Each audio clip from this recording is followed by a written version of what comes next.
He was a morbidly obese surgeon destined for an operating table and an early death. Now he's a rebel MD who is fabulously fit and fighting to make America healthy again.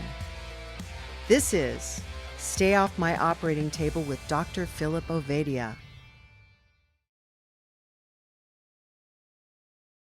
Welcome, everybody. It is the Stay Off My Operating Table podcast with Dr. Philip Ovadia. If you're looking for something else, stay here anyway, because I think you're going to enjoy this.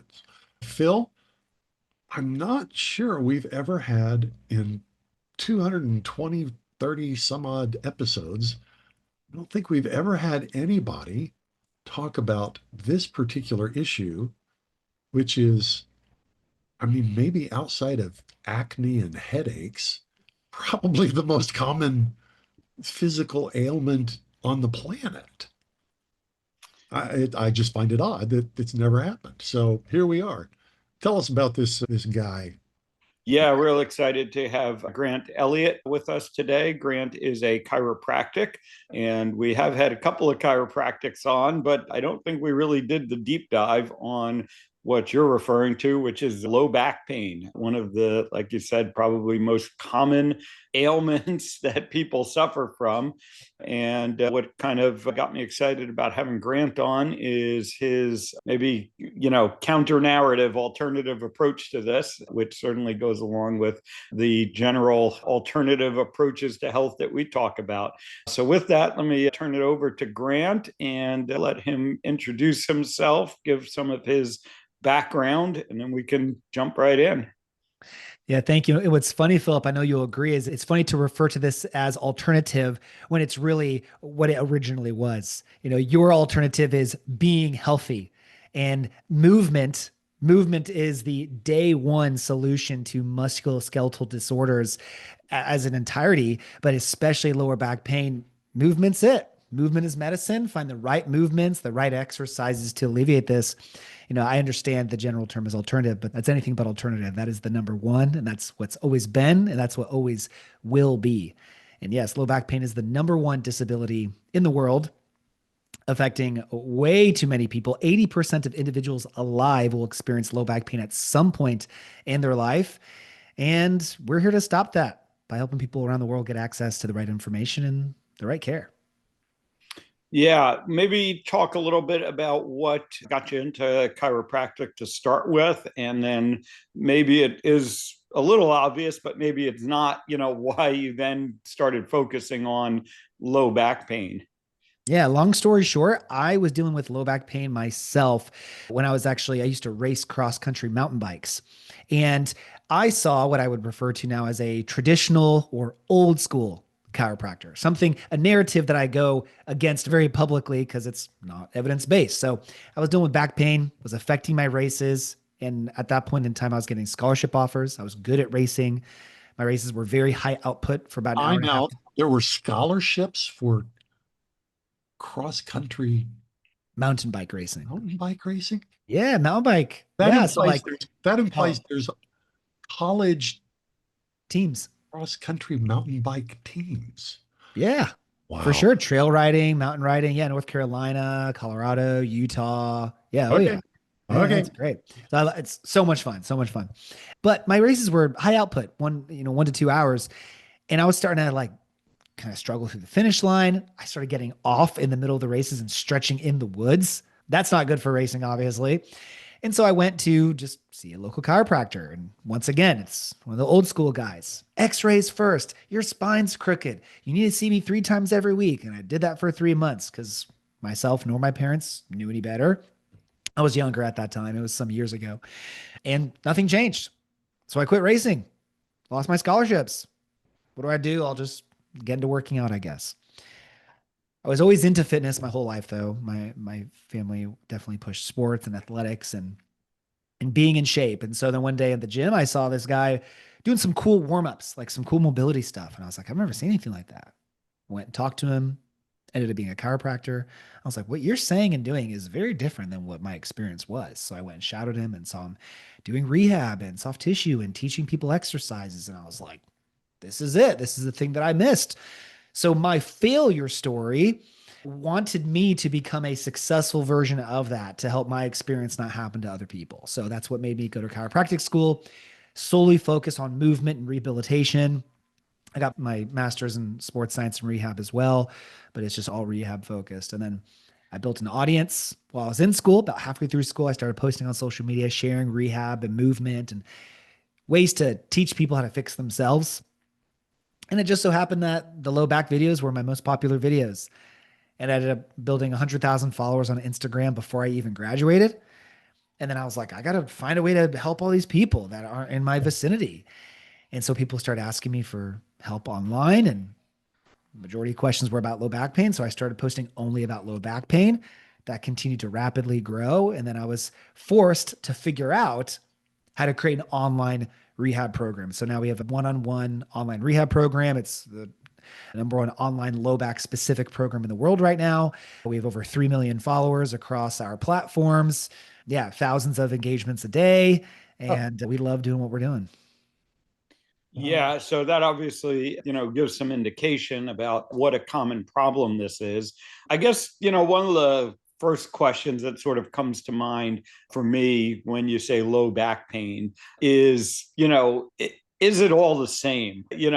I think a lot of things maybe get lumped into this, and maybe talk about some of the ways that you start to figure out, again, we always talk about here, if you don't know what's causing a problem, you don't really have all that great a chance of fixing it. And how do you start to think about maybe some of the different things that end up causing low back pain? And, should it all be treated the same, or do you need to kind of figure out that part of it? As you know, no one body is treated the same, although maybe in your specific profession, you can find specific, I'll say, mechanisms that need to be altered. But within that, if maybe for one of your patients or individuals that you're helping, Philip, you could identify, hey, dietary changes need to be the long-term thing here. Why is this person struggling with these dietary patterns? That could become very conditioned, lifestyle, belief systems in food. There could be many things surrounding this. And low back pain is the same way. This is actually leads us into one of the fallacies of the way traditional healthcare treats back pain, which is a very biomedical model, meaning we need an exact test or an exact image to see exactly what the problem is. And then that's the only thing we're going to address. That's the thing that's causing the pain. And that actually does not align with the evidence for low back pain. 90% of low back pain is called non-specific, meaning you can't trace it back to one specific thing. It is a combination of muscle pain, joint pain, and disc pain, because low back pain is multifactorial. There's so many different things that are involved with the pain experience. So it's not just an injury, but it can be an injury that is then perpetuated by someone's beliefs about low back pain. If there's one person that is under the impression that, oh, low back pain, no big deal. Just like I stubbed my toe on a dresser, it'll be gone by tomorrow. I don't care. Someone else, oh my gosh, low back pain. My Aunt Susie, she's been talking about her back for the last 20 years and she uses a walker. I heard that only surgery can fix back pain. If that person has a common experience of low back pain, their response to that's going to be completely different. And that can become chronic very easily. Our beliefs, our social influences, our relationships, how we manage pain as an individual, all of these things can affect what is causing that person's pain, and therefore could affect the treatment for that person. But to isolate it, if 90%, is caught by muscle, joint, and disc. If you lifted something heavy and it's a muscular strain, that's going to naturally recover pretty quickly. That should not chronify. Joint? Should not what? Chronify? Yeah. Is that a real word? I don't know if it is, but I made it one. I love that word. It is now. We're making it here. I'm writing that one down. Do it. That will have a fast recovery period. I mean, even torn muscles to a certain extent you can get back to training in a relatively fast pace, as opposed to like people who are dealing with low back pain for years. If there's someone who's had low back pain for 5 years and they say, oh yeah, I was told it's a muscle strain, and it's not a muscle strain. It healed years ago. Now, if it's more so related to the joint, then that's where we want to take a mobility approach. if we're living a relatively sedentary lifestyle and we're not exploring a lot of different ranges throughout our day, if you're in very isolated ranges, then those regions of your joints of your low back are going to become stiff. And we need to explore new movements and new mobility exercises to restore the movements of those joints that they are restricted. And if it's disc is a very common reason for low back pain. When people hear the word disc, they get a lot of negative connotations. Oh my gosh, those can't heal. You need surgery for those. And that's not true at all. And there was an amazing study in 2020. 280,000 people with lumbar disc herniations recovered. Of those 280,000 people, 97% recovered without surgery. 97%. Uh, Massive. I'm so glad you brought that up because I was going to ask that particular question. Yeah. I've heard that herniated discs are blah blah blah. And there was, without having any evidence, there was something about the claim that just felt like voodoo to me. That the only way to solve it is with, as it turns out, surgery or some sort of expensive intervention. It struck me wrong. So Yeah. there's a gigantic study that Oh, demonstrates no, not true. yeah. And there are tons of gigantic studies, Jack, that show over and over again that discs can fully recover without surgery. I am not saying all scenarios. There is never a statement for all, but the vast majority of any form of disc injury can recover with movement and exercise, or sometimes just with time. There's another amazing study. It's called the spontaneous resorption of lumbar disc herniation. And I think it's at some point where, 90+% of large disc herniations can naturally resorb without any intervention within 9 months. This is adaptable tissue. It can Wow. recover. You just need the right exercises for it. And rarely is surgery indicated. Maybe I want to dig into that and actually the actual outcomes of surgery, which are another part of the story. But maybe before we get into that, let's kind of talk about the basics a little bit. What is a disc? Talk about the anatomy there and maybe, the disc and some of the surrounding structures that can kind of influence this problem. Absolutely. Most people might have a vague image in their head of what a spine looks like. Of course, we know the bones and we got those little spiky parts sticking out the back, but the main components are the individual vertebral bodies, the vertebra that look like a stacked column going through your spine. And in between these bones, these vertebra, in between them are things called your discs, your intervertebral discs. And your discs are comprised of two main components. The outer layer is called the annulus fibrosus, which is a tough fibrous tissue. And there's an inner component, which is a gel-like substance called the nucleus pulposus. And a disc bulge or herniation or any degree of this occurs when that inner gel-like substance begins to push outwards, either into or through the outer layer, thus bulging it outwards. And then this bulge can impact sensitive tissue and cause pain, or can directly impact a nerve root, therefore causing nerve pain to travel down the leg, or sciatica down the leg, burning, electric shock, numbness, or tingling. Yeah, and again, I guess people hearing that might think, okay, this is sort of like a physical, damage of the disc. And so therefore it makes sense. You go in there to do a procedure, surgical, and again, maybe we can talk about there are open surgical and minimally invasive, ways to deal with this, injections, all of this type of stuff. But, trying to essentially restore that normal structure would seem to make sense. And, I guess what you're saying and what these studies suggest is that number one, this can heal without intervention. And number two, doing that procedure to kind of restore the physical structure doesn't always solve the problem.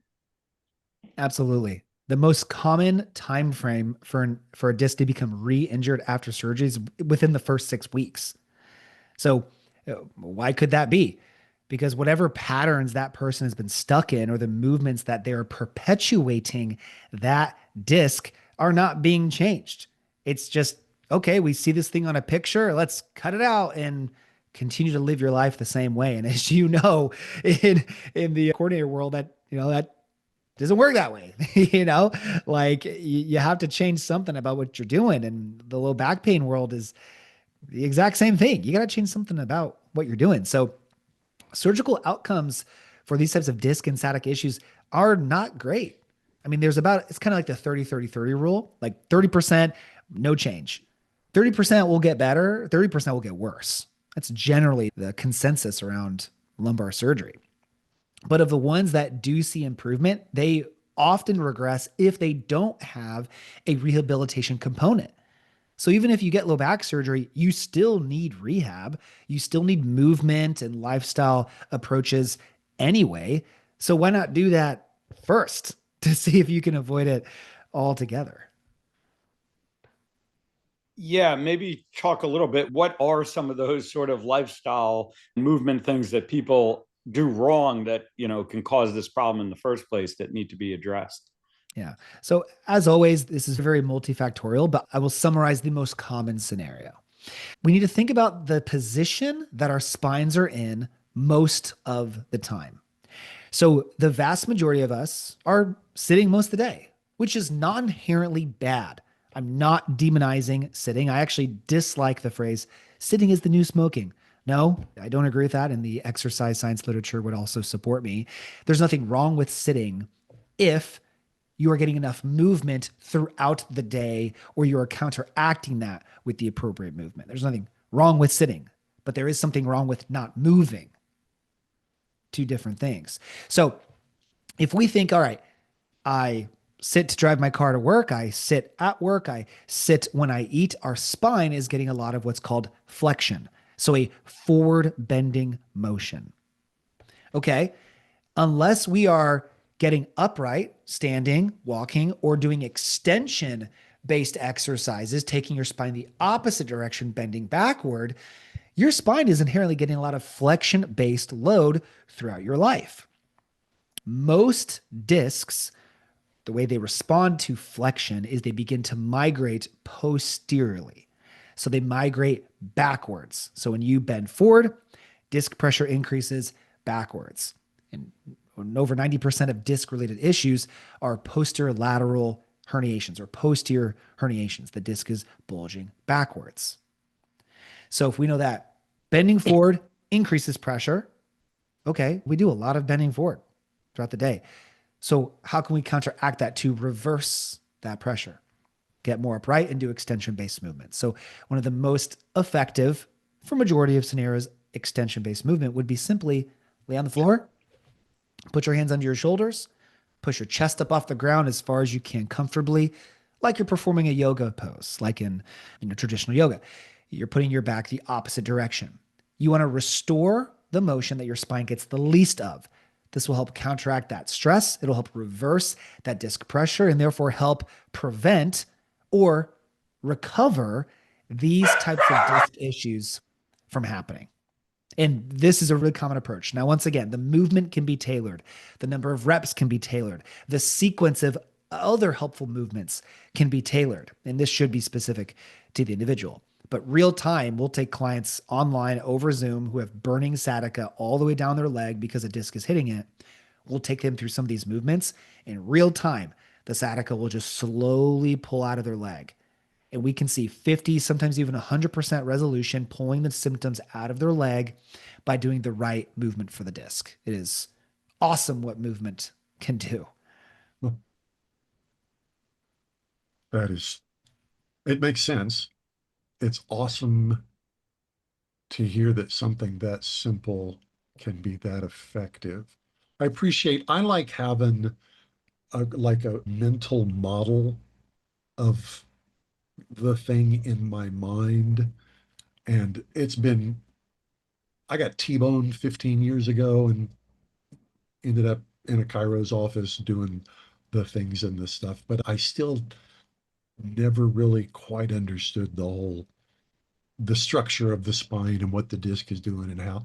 And he had me doing a lot of those things, but he didn't explain it that way. And I've often found myself, my wife is a massage therapist, so I've often found myself face down on her table, pushing up to just because it felt better. And it's nice to know now what's happening, why it's happening. Thank you. All My pleasure.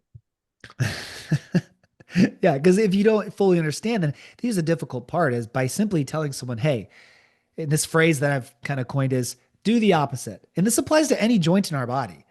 Whatever your body's getting the most of, or whatever that joint or muscle is getting the most stress from, do the opposite. Give your body the opposite to get the opposite effect. So let's think about it this way.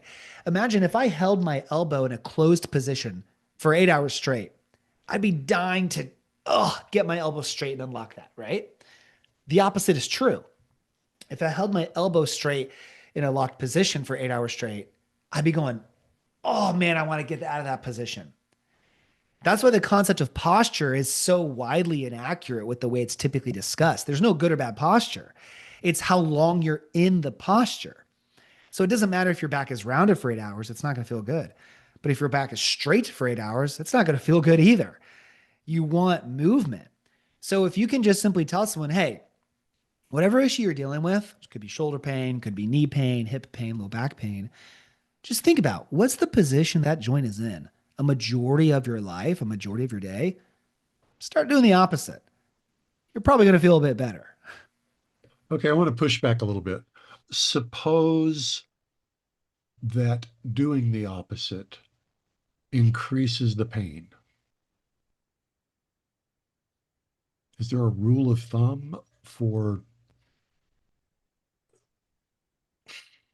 when is it right and when is it stupid? Yeah. So short question, not a simple one. That's Okay. That's a complex. I'm glad I came up with one. Okay. I've had my back in flexion for most of my life. I sit all the time. I have back pain and I have leg pain, and Grant, Flexion is like we're sitting in a chair. Yes. Yeah. Bending forward. Yeah. Okay. I'm listening to this podcast. Grant, I like what you have to say. You know, it's encouraging. So I'm going to lay on the ground and I'm going to start doing the opposite. I'm going to start pushing my chest off the ground and do the opposite. But, I just did it and it hurts.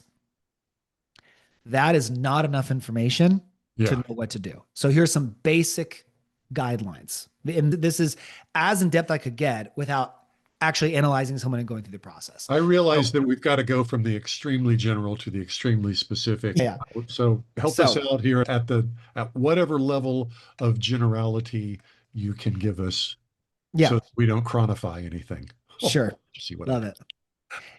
It's a real word. So that person, I'm laying down, I'm pushing, it starts to hurt. Okay. One rep and one experience of pain is not enough to have any information. So what I would tell that person to do is I would say, okay, kiss the pain. So just push until you're just kissing it and perform that for multiple repetitions and then see how the pain changes. If the more reps you do, the easier it gets, the further you can go. Hey, it's starting to unlock. I'm starting to feel better. Okay. Then that disc, those joints are responding positively to it. They're having positive adaptation, positive change. So you have the green light to continue at least at this current pace with where things are at. Let's say that person says, hey, I've done 5, 10, 20 reps and it's still not changing. It's still just as painful. It's the same amount of pain. Okay, if it's the same and it's not getting worse, that's not necessarily bad. We're at least doing a movement that's restoring something, and there's something that's not making anything bad. Here's what I would do in that scenario is I would typically realize, all right, you're not getting worse, which tells us that this is not a bad movement for you, but it's not getting better. There might be an additional component to the mechanics of your low back that's not letting it surpass this. So many times in that scenario, we will go back to core bracing type movements. I'm not saying core strength, labeling people, your back pain is because your core is weak. That's a big myth. That's perpetuated. Tons of evidence to show Oh that. man, do you hear all the myths he's shooting down here? We're 30 Oh, yeah. minutes in and he's already shot down 3 that I can count. Okay, keep going. Love it. And that's it. And these are encouraging, by the way, Jack. It's encouraging to know that I don't have to do planks all day in order to avoid back pain. Like we get high level CrossFit, high level power lifters, strong men that were told, yeah, they told me my core was weak. These guys are deadlifting and squatting 600 pounds. You think their core is weak? No, all the time we get the scenario. So huge myth that's perpetuated. It leads people down the wrong path with the wrong belief system. So anyway, when I talk about core bracing, it's more about how they're stabilizing their spine, how they're breathing, creating proper pressure in their abdomen. Normally, if we do something like that and then go back to a movement that might have been painful, we can often see immediate improvement. Hey, now I can push further. Now that kind of pain, it's kind of gone now. Great. The mechanics of your spine are working better. It's allowing us to go this direction. Now let's say someone is getting worse. Okay, Grant, I listened. I sit all day. I laid on the ground. I pushed my chest up. It hurt. Okay, do a few more, see what happens. Every time I do this, it's getting worse. One rep after the other, worse. Okay, the mechanics are telling us this is not the right intervention, at least in this way at this time. So we want to back off of this movement. We need to go a different direction. Okay, I want to summarize what I've heard, mostly because it applies to me. I come from a long line of men who believed if some is good, more is better.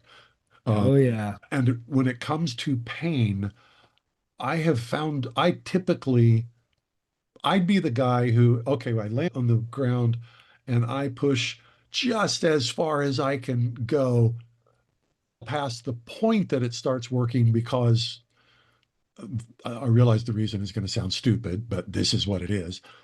Because I think that if I push far enough, it'll unlock whatever's locked.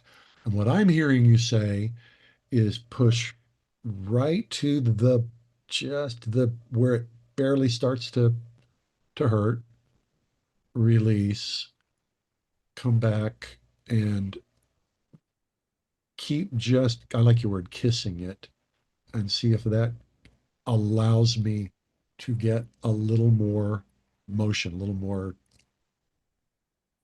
movement. And if that's happening, then that's the right approach, as long as that continues to work. That's the first third of what you said. Did I get that part right? 100%. Okay. And then there's the 2 other instances where it doesn't change and it gets worse. And what doesn't change says to me, what I heard you say about if it doesn't change, then the problem is not I can't remember the words you used, but the motion isn't fixing it. It's not making it worse. So it's just something else that we got to address. And then if it's getting worse, it's stop doing that. See a professional. Yeah. Change Am I Yeah. summarize it well? Yeah, I think that's great. And one point that you made me think of by summarizing that, Jack, is it's really great to understand that, why are we doing this repetitively, Grant? Why aren't we just pushing up one time, or why aren't we just like holding it? Discs respond very well to repetitive load. Repetitive load. The term is called repetitive end range loading. That's the term. It's part of mechanical diagnosis classifications and fun stuff like that. High repetition is something that discs respond very well to. So we might meet with someone, and I know we've discussed. Really? Oh, yes. Yeah. Respond much better in joints the first too. time I've ever heard that. Yeah. Yeah. This is my world, baby. So a lot of people that, if you type in YouTube, disc herniation exercise, sciatica exercise, you're going to see the one that I'm talking about today. You will see it. It's everywhere. But the smallest things can change whether it's successful for someone or not. And remember, there's not one exercise that can completely reverse everything. There's progressions. We might start with that and then find the right prescription of it for that person and then progress. It's a journey. But to get back to the reason why we do this repetitively, there's tons of people we meet with every week. Just so you know, we have around 250 consultations for low back pain per week. That's where we're at right now. So almost every week, someone will say, oh yeah, I've seen those kind of extension exercises you show sometimes. It makes me worse. I need to do something else. And so we'll say, okay, how are you doing it? What are you doing? Can you show us how you do it? And vast majority of the time, they'll be doing one of two things. One, they'll be holding it. So they'll push their chest up off the ground in an arched position and they'll hold it. And we go, okay, why are you holding it? They'll say, because they saw on some video too, or they were told by their physical therapist or chiropractor to hold it. For that person, we'll go, all right, just don't hold it. If you normally hold it for 60 seconds, don't hold it. Just go up and down for 60 seconds. And the results between those will be completely different. Way, way better results doing it repetitively. And then another cue that a lot of people mess up is they will squeeze their glutes. They'll squeeze their low back as they do it. They're like, I'm going into an arch position, trying to be like using my muscles. No, we want the low back and glutes completely relaxed because we want the emphasis on the disc and joints. If we're engaging our low back, using our glutes, it's taking the emphasis away from that. So that's why. Is that the simplest way to keep the glutes and the low back muscles out of it, is laying flat on your face and pushing with your arms? There are a few different variations of that. If someone's really struggling to keep their lower back and glutes relaxed, which some people do, because when they're in a lot of pain, your nervous system and your body is tensed and, you're protecting, and it can be really tough for some people to do that. So a couple simple tips here are, and everyone's visualizing with me right now, we're laying flat on our stomach, pushing our chest up off the ground. One cue is by turning your feet inwards. So you kind of turn your toes in, heels out. So we're internally rotating our feet and our hips. That's one helpful tip. And then another is, if that position as a whole is not helpful, then we'll try to reverse it for the person. So instead of being flat and pushing your chest away from the ground, we will actually lean against a chair or a couch. We'll put our chest on a chair or couch, and we'll push our hips down and towards the floor. So instead of the chest up, we elevate our body and we push our hips down. By reversing that, sometimes for those individuals that have a difficult time squeezing and letting go, that will be a better variation for them. I'm going to assume you have that particular move demonstrated in video somewhere. Yeah, absolutely. Okay. Yeah. When we're, doing our job, doing things with people, we're on Zoom with them and we're demonstrating movements for them. We're doing it together. And in our program, every single exercise we prescribe someone based on their scenario, it all has step-by-step instructions showing exactly what to do, exactly how many. Yeah, it's spelled out very well. Okay. Now, what about, some people think of this as sort of, you're talking about sort of forward and back, flexing and extension. And some people talk about sort of, we'll call it up and down, right? Gravity compression, right? So they'll say things like, doing dead hangs, or maybe even the inversion table, right? Where you hang upside down, to take that pressure off of the disc space. Does that have any real role in this?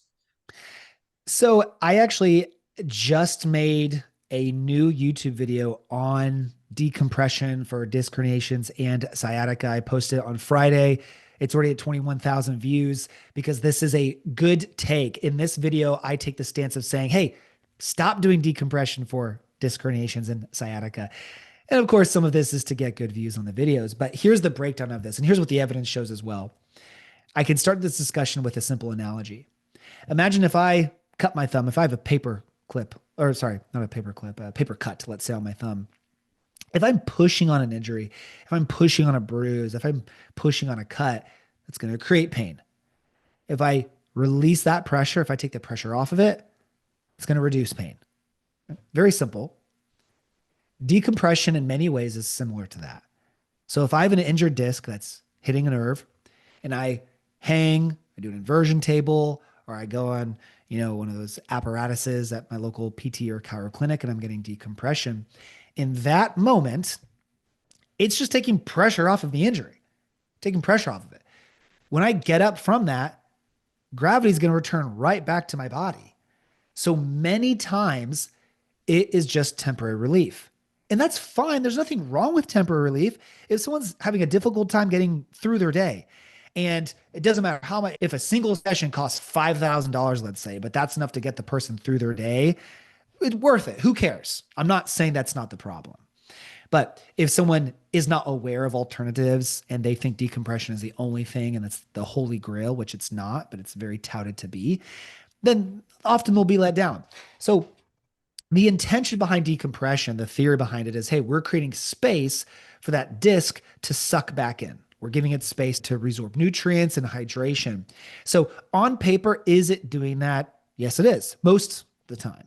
Yes, that is what it's doing. It's gapping, it's pulling the vertebra apart, it's giving the disc more space to resorb fluid and can create negative pressure. It's like a vacuum effect. It creates negative pressure. So that is the theory behind what can suck a disc back in. But not all disc issues can tolerate negative pressure. Some will become more irritated by negative pressure. So a lot of people will actually feel worse after decompression. And that can leave them feeling very discouraged. Man, I heard, decompression, just decompress my spine, take it all away. It hurt me though. So do I have no other options? Am I doomed? No, that's a common phenomenon. So that's the goal of decompression. But you need to have, once again, a rehab plan to change your function, though. So sure, decompression could help that disc resorb to some capacity to reduce your pain. But are you changing your mobility? Are you changing your strength? Are you changing your education? Are you changing your beliefs? Are you changing your lifestyle? No, none of that is being addressed. And that is the thing that got you into the situation. The decompression might have taken away your pain in this moment for this time, but it's not changing any of that. One other kind of, I'll say, hot topic around back pain that I hear is, sleep, right? And what position do you sleep in? Do you have a firmer mattress or a softer mattress? Maybe talk about some of those issues with sleep and low back pain. Would love to. This also slightly goes into the myth category. It has some component. I'll specify what that is. But I want to start this with a saying, and this is a great saying. I love this, it's the best sleeping position is the position you sleep best in. So ultimately, anything I'm about to say, none of it matters. Because the only thing that matters is whatever position that you sleep best in, that's the best position for you. As opposed to creating strict guidelines and saying, this position is good for your back for these reasons. Maybe general recommendations can be helpful, and I will give those right now. But ultimately, there's no rule. So the worst thing I could possibly do right now, Philip and Jack, the worst thing I could do is say, oh, these positions you sleep in, it's going to damage your spine. It's going to damage your disc. You never want to be in these positions. It's bad for you.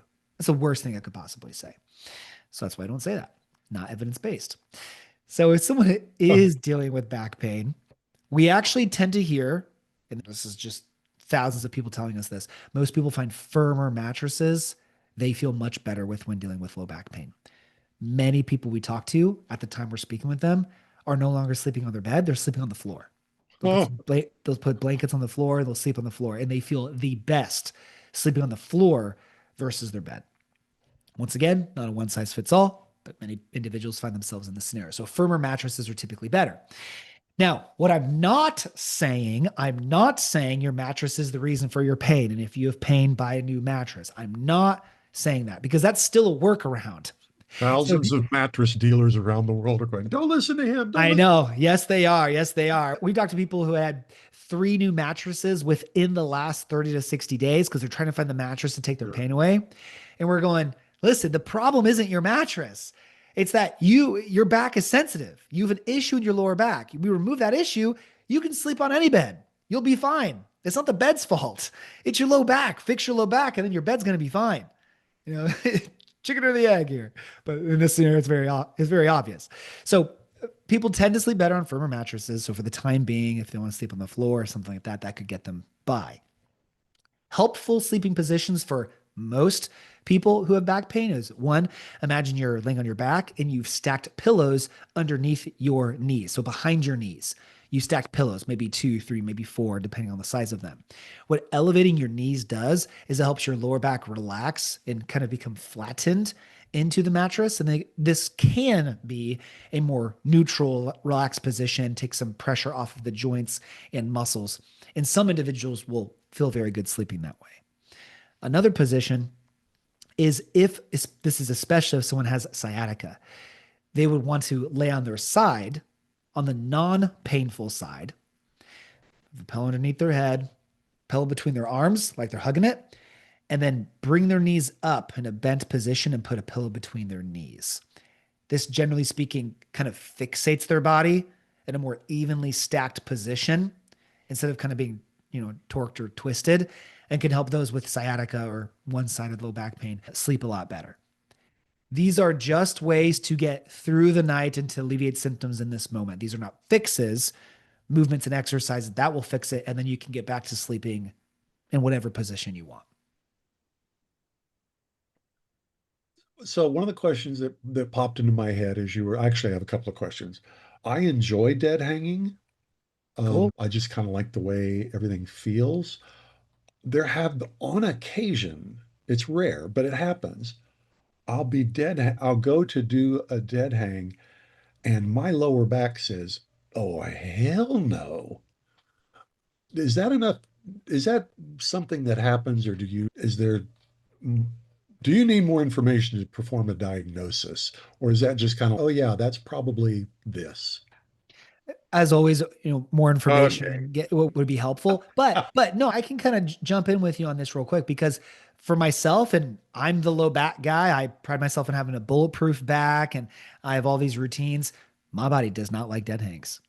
If I really relax in a dead hang and I really let everything go and I stay there too long, it will become sensitive for me. And if I let go and I land on the ground, if I'm too far away, I will actually get a cinch of pain in my lower back. And so what I'm doing is I'm not running to get an MRI. I'm not running to get imaging. I'm not freaking out. I'm recognizing no big deal. My low back doesn't like negative pressure. My low back doesn't like traction. My tissue does not like that load. So I'm just not going to do that. It doesn't mean anything's wrong with me. I don't need to investigate further than that. And that's actually a really important lesson for the listeners. Like, pain is common. Pain's a normal experience of life, but it's what you do with those pain experiences that can turn it into chronic pain, or just a simple, oh, I felt this, not going to overcomplicate it, move on with my life. Okay, question two. My oldest son, many years ago, he and his wife had made a pact with one another when they got married that if either of them started to get fat, they'd just say something. Yeah. And I just saw a photo of him from, I don't know, I want to say 15 years ago. And oh my goodness, that kid had packed on the pounds. So I guess wifey said something to him. He got into powerlifting, and I mean, he looks like a Greek god now. But he got me into lifting, into powerlifting actually. And that led me down this whole rabbit trail. And we're both tall. I'm 6'4", he's 6'10". And lower back things apparently are a thing that happens with tall people. And he turned me on to this device called a reverse hyper. Apparently, it was invented by the world's greatest powerlifting coach who had traumatic lower back injury and fixed himself when nobody else could. So my son built himself a reverse hyper. That's what he's like. Talk about that. Just kind of tell me what your professional experience and opinion is about that particular kind of exercise for dealing with, I believe for him, it was ruptured or herniated discs. They told him you'll be lucky to walk, let alone ever lift, and he proved them wrong. Yep. So you're referring to Louis Louis. Simmons of Westside Barbell, Yep. and reverse hyper is just a great exercise. That's totally fine. It's a good strengthening exercise for the posterior chain. So for the glutes and lower back specifically, yep, good exercise. The thing with being an individual of high notoriety and high audience is that if you have an individual experience with one thing and then you publicize that, then a lot of perceptions will be created about that one thing potentially being more powerful than it actually is. And this is one of those scenarios. I'm not saying the reverse hyper is not it's a good exercise, but it's not some magical cure-all. Like I referred to decompression as kind of being like this holy grail for disc issues. Not true. Yeah. Sure, fine intervention. Reverse hyper, same thing. Someone says reverse hyper, a good exercise. Yeah, sweet. Like it's a great way for people who might not be able to get into a bent position or have a back injury to still be able to strengthen their lower back and glutes. Yeah, that's awesome. Is it oh my gosh, like everyone run to the hills and buy a reverse hyper? No, but it can be really helpful for those who are looking for a strength movement that's low load. Yeah. It seems to me, based on what you've said so far, that the whole point of the reverse hyper is engaging these muscles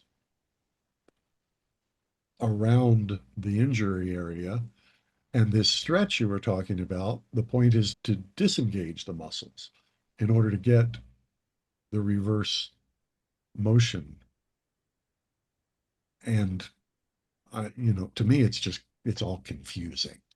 Sure. That's the world of pain, Jack, is everyone's going to say, a different thing and have a different take. And so what I always try to do is I always try to refer to the evidence and say, hey, I'm an evidence-based provider. What does the evidence say? I try to keep my individual opinion out when I'm able.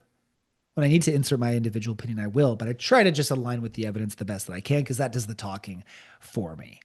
So in the context of someone with a really sensitive disc and nerve, if we're performing, just for today's example, that Cobra type pose, most of the time, yes, we're telling them, relax the low back, relax the glutes. We don't want to engage those. This is not a strength problem. This is a disc issue. Let's be passive. Now, let's take an entirely different context. Let's say someone had a disc injury. They had one. And for the last 3 years, that's kind of been their identity. They haven't been exercising. They haven't been working out. They have these beliefs that exercising could be bad and damaging. So now they are deconditioned. They're weak. Their lumbar muscles are multifidus. They've atrophied. Their glutes have atrophied. They have a poor support system. So they have a belief that exercise is going to hurt. I'm fragile. And the disc is the thing causing my pain. That's the belief that they have. Yeah. Okay. So now let's take that person where now, let's say, based on the evidence, let's say the disc is actually fully recovered. They still experience pain because of their beliefs and because it's chronic pain. They still think it's the issue. But at this point, let's say the disc is gone. At this point, they're just weak and deconditioned. So now we tell that person, reverse hyper. Go do the reverse hyper. Don't listen to this Grant guy. Don't be relaxed. Go do the reverse hyper. It's the best thing ever.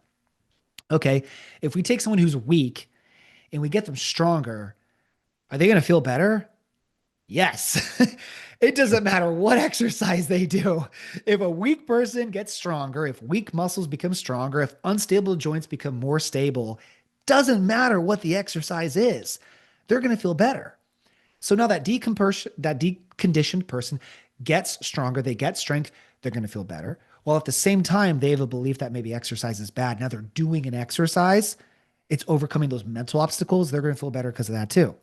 That's going to create an environment for a tremendous amount of healing, not because of the reverse hyper, but because they're doing a exercise that is making them stronger. Sure. That's good. But something we haven't addressed is nutrition. Specifically, what I'm thinking is, are there lower back or spine or whatever specific ways to eat or not eat that don't necessarily apply with general health? That sounds, even as I say it, like a dumb question, but like I say, there's no dumb questions, just dumb people. Great. What is the disc comprised of? It's comprised of a lot of collagen. Okay. Collagen-based supplements, food, bone broth, things like that. Like on paper, like what are the things I can eat that the disc is made of? Just, hey, I'm working out a lot. I'm breaking down muscle. What should I eat? I should eat protein to build muscle. I'm just making it that simple. So discs are made of a lot of collagen and that type of tissue. So what do I eat that can turn into that? Collagen-based supplements. Okay. So there's that simple answer. That's really the main thing. Wasn't a terribly stupid question. No, not at all. Now, the things not to eat, we don't want to be in an inflamed state when our body's trying to recover at any point in our lives. A couple of scenarios here. We have had clients where, and I don't blame them for this at all. If someone's in a lot of pain and they're not really able to move, kind of in a depressed state, you might revert to some comfort style eating. So more carbs, higher flour-based things, sugars, a lot more sugars. Once, don't hear what I'm not saying. I'm not saying sugar is bad. I'm not saying carbs are bad. I'm not saying these things are bad. Anything's good in moderation and bad in surplus. But if someone is over consuming processed foods, high sugar foods, it can create an inflamed state. And if you already have an injury site that has some inflammation, that is going to turn the burner from low to high. And it's going to increase the pain in that area. So when someone is going through let's just say rehabilitation program specifically. Let's say someone joins our program and they say, hey, I'm going to do the right exercises. Yes. Is there anything else I can do to speed up the recovery? Then I'd say moderate your sugar, moderate any other things that you might have allergens to. There's some scenarios where people with a gluten allergen, that will create an inflamed state for them. There was one teacher out in Alabama. She was almost completely pain-free within 8 weeks, severe sciatica and disc issue. In 8 weeks, almost pain completely gone. So, oh yeah, like we're knocking this out of the park. There's like 10% of pain she had that lingered for 2 more months and it just wasn't going away.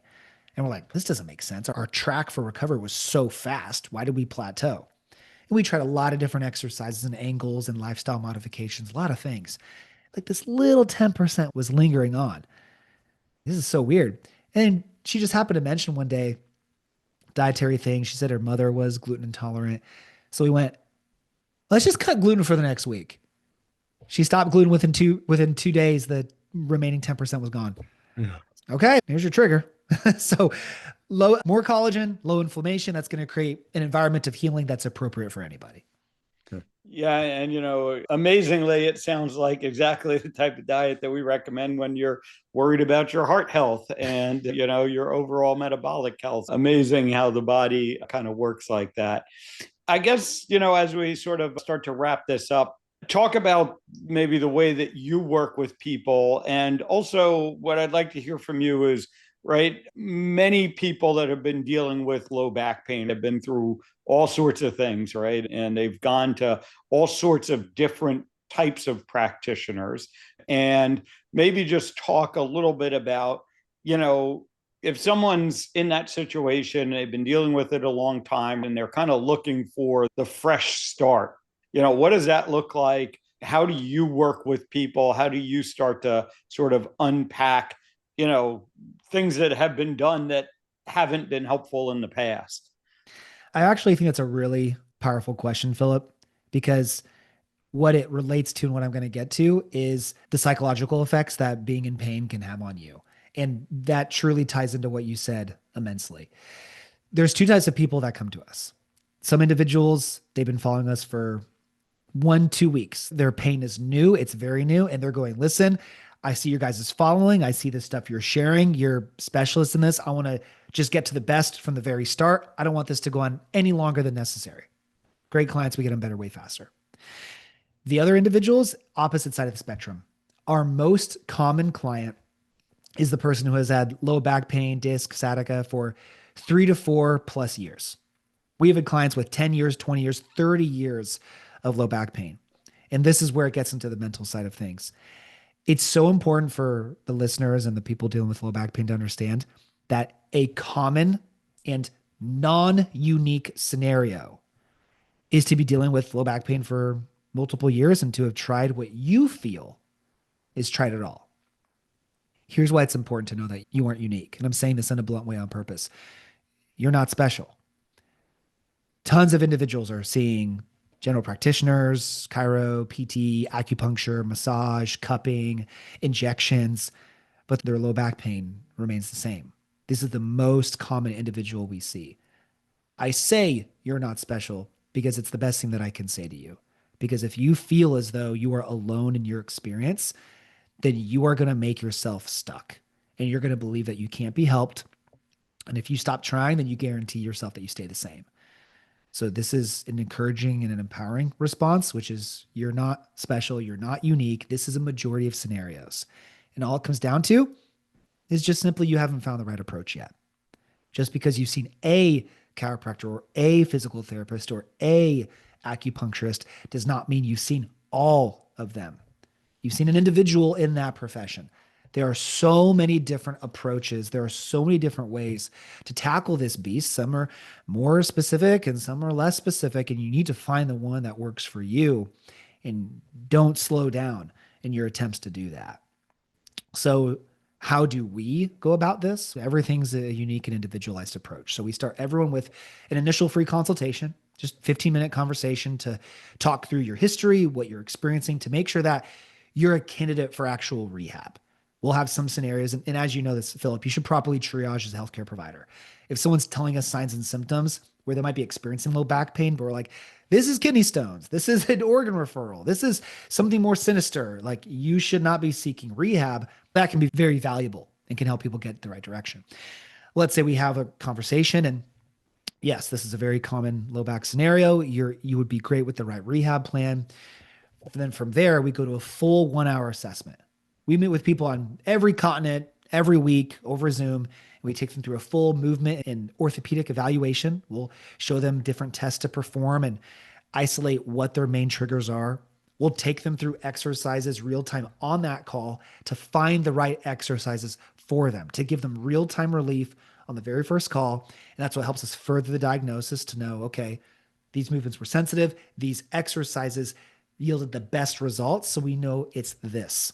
And then we create a game plan around that. And we provide one-on-one coaching through a program, giving daily guidance, daily structure to know the exact movements to do with unlimited communication with us to ensure the individual has a successful experience.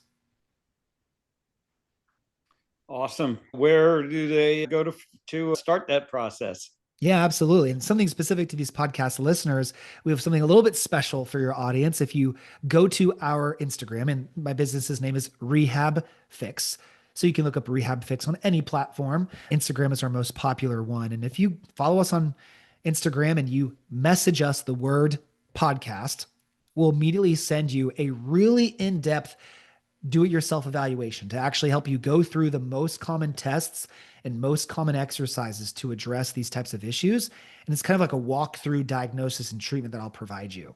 And this can give you way more answers and way more insight onto the relief that you can achieve. I don't have this posted anywhere. It's not available anywhere else. Just message me the word podcast. But if you want more information on our program and to get enrolled, just shoot us a message. Let us know you want to check things out. Go to our website, submit an application. Trust me, there's a multitude of ways to get a hold of us so that you can get the appropriate care. Awesome. You know, what struck me during that sort of last part when you were talking about, that ultimately you're trying to give people hope when they've oftentimes lost hope. And that's something that we talk a lot about here as well, that when it comes to your heart health or your metabolic health or diabetes, whatever it is, a lot of times our mainstream approaches are sort of disempowering, right? Just have the surgery, just take the medication. You can't really fix this, but we can fix it for you. And it sounds like your approach is very much aligned with ours in that, no, you can fix this. You just need the right education, the right guidance, and, understanding sort of what is at the root of your problems. Love that message and love the work that you're doing, and certainly encourage anyone in the audience who's been struggling with this to go check it out. Thank you so much. He is Grant Elliott. His website is therehabfix.com. On Instagram, rehabfix. He's been our first low back expert, and as far as I'm concerned, the best one I've ever heard. I heard a bunch of stuff today that seemed so extraordinary and so simple that I'm stunned I'd never heard it before. I'm going to go do Cobra pose for a little while just to see if I can. Have fun, All right. Jack. All the contact information is available in the show notes. As always, thanks for joining us. This has been the Stay Off My Operating Table Stay Off My Operating Table podcast. I've only done this 5,000 times with Dr. Philip Ovadia. Thanks for joining us. We'll see y'all next time.